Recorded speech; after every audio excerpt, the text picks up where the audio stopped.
Salve, salve nação rubro-negra. Ontem o Flamengo não jogou o seu melhor futebol, mas venceu o Vitória fora de casa por 2-1. Mas e aí? Será que Felipe Luiz não encontrou ainda neste ano de 2026 o time ideal do Mengão? Vamos ouvir aqui o debate dos comentaristas do Sport TV. Dentro um pouquinho mas melhor. É adaptação, né? É sutil, inclusive é melhor. Assim. Mas tem uma tese que o Ricardo Rocha tinha me falado, assim, pra gente prestar atenção. O Flamengo é o time com a média de idade mais alta do Brasileirão da Série A.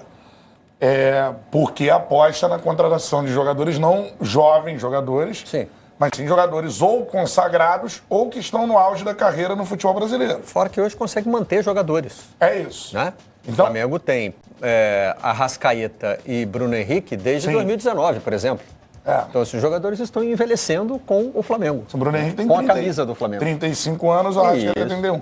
Eu peguei o time que terminou o Brasileiro do ano passado, que não é essa escalação tem alguns jovens ali, o Everton Araújo, por exemplo, e o Emerson Royal. Mas o Emerson Royal não é titular, o titular é o Plata, né? O Varela, na lateral direita.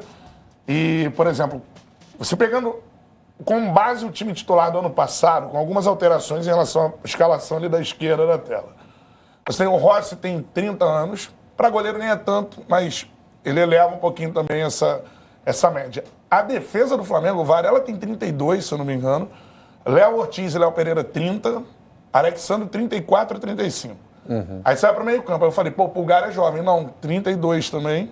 Jorginho, 33, 34. Arrascaeta, 31. Se você pegar com base o Cebolinha como titular, como está ali naquela escalação, o Cebolinha tem 30 anos. 30 para 31, se eu não me engano. E aí você tem o Paquetá entrando ali agora. O Paquetá, de fato, tem 28, né? E se for o Bruno Henrique o titular, tem 35.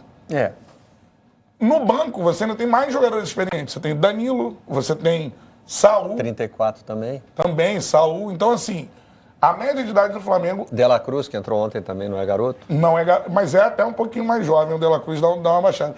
Mas, assim, se você pegar como base o time titular do Flamengo, que tem alguns jogadores que puxam para baixo, o Lino, se entrar, puxa para baixo. O De La Cruz está quase ali, mas não... É uma média de idade alta. O que eu vou dizer com isso? Assim, que os jogadores, para chegarem no auge físico e também de ritmo de jogo, esse time como um todo, com essa média de idade mais elevada, ele vai demorar um pouco mais do que os outros times. Sim. Não é que, o Flamengo vai sofrer ao longo da temporada. Não. O Flamengo, ele vai chegar no auge físico ainda e de ritmo de jogo. Só que eu acho que isso demanda tempo, tendo em vista o calendário do ano passado para o Flamengo, e tendo em vista a idade elevada de ser o time que tem a maior média de idade da Série A do brasileiro. Eu acho que isso vai demorar um pouquinho a acontecer. E ainda tem um acréscimo. É o time, como a gente estava falando, que tem que jogar controlando o jogo, seja onde for. Ou seja, é o time mais velho do Brasil, tendo que controlar o jogo onde for. Isso exige muito mais intensidade do que o adversário, que pode ter um jogo mais poupado, vamos dizer assim. Então, assim... demora um pouco mais essa arrancada. Acho que isso é natural do que os outros times. Se você tem um time mais balanceado, talvez o Flamengo já estivesse jogando mais bola, estivesse mais intenso. Eu acho que isso é muito claro na final da Supercopa contra o Corinthians. Você tem um time com uma intensidade e um time com outra intensidade. Mas o Corinthians jogou até o final do ano passado. Jogou, mas eu acho que a diferença é essa, um equilíbrio de idade dos elencos. Eu acho que o Flamengo demora um pouquinho mais a arrancar na temporada. E isso faz a gente pensar que quem está enfrentando o Flamengo agora, nas primeiras rodadas, tem uma chance que outros não vão ter lá para frente. Isso né? aí. E talvez isso entre na conta da manchete do Correio que a gente mostrou, e o Rainan Peralva se junta a nós agora para debater isso. Podia ter sido bem melhor. Por isso, né, Rainan? Pelo que o Vitória apresentou, né? Pelas circunstâncias do jogo, enfim, e claro, pelo pênalti perdido, dava para pensar num resultado que seria muito importante para o Vitória nesse começo de temporada. Bom dia, Rainan. Bom, então, rapaziada, o debate, né, dessa vitória importante do Flamengo em cima do time do Vitória.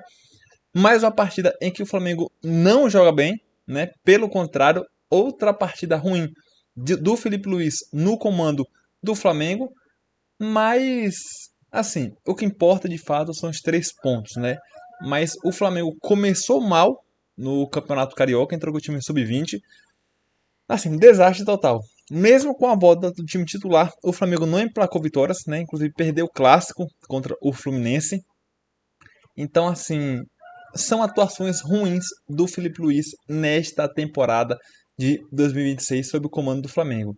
E o Flamengo que começou com essa equipe aqui, ó, começou com o time titular, com Rossi, Emerson Royal, Léo Ortiz, Léo Pereira, Alexandro, Pulgar, Everton Araújo, Paquetá, Arrascaeta, Cebolinha e Pedro, e terminou o jogo com essa escalação daqui: Rossi, Royal, Ortiz, Léo Pereira, Alexandro, Pulgar, Dela Cruz, Carrascal, Plata, Samuelino e Bruno Henrique. Mudou praticamente todas as peças ali do sistema ofensivo, mas a boa notícia é que Cebolinha foi muito bem, fez o gol e deu uma assistência. Emerson Royal também jogou bem, né? E Cebolinha cravou ali que precisa ter mais oportunidades como titular nesse time do Flamengo.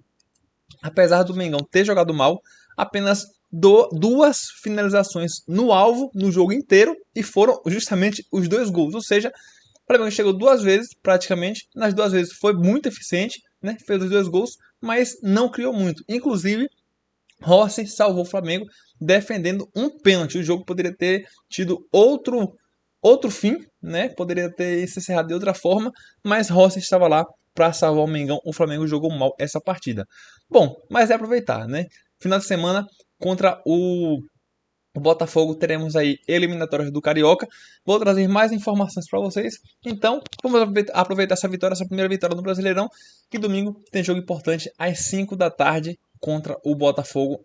Jogo apenas de ida, tem que vencer, se perder vai estar fora. Bom, então é isso, se inscreve no canal que eu estou trazendo muito conteúdo aqui pro Mengão e curte esse vídeo para o YouTube te recomendar mais conteúdos como esse.